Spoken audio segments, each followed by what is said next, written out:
সুপ্রিয় দর্শক, আসসালামু আলাইকুম রহমতুল্লাহ।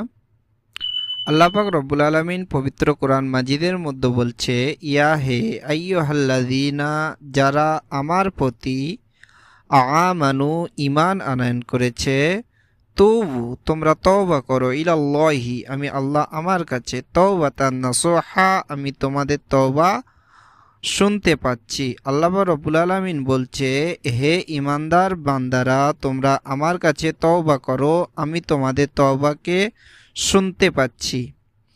শবে বারাতের মাস হলো রমজানের প্রস্তুতির মাস।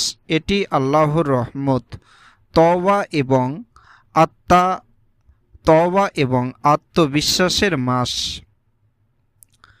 শাবান মাস হলো তসবিহ পাঠের মাস।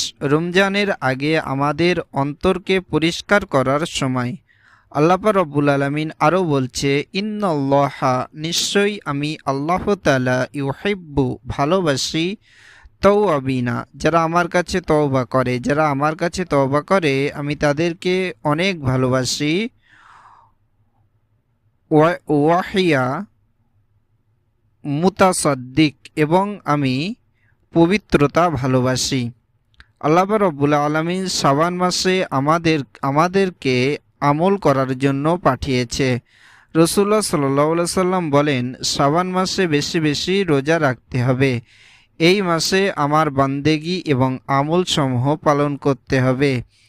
আমার কাছে দোয়া চাও, আমি তোমাদের দোয়াকে কবুল করব।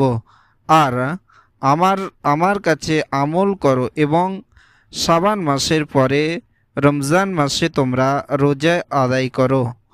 যাই হোক, এই মাসে আল্লাহ আমাদের সংশোধনের মাস হিসাবে গণ্য করেছে। আল্লাহ রাব্বুল আলামিন আরও বলে, কদ আফজালা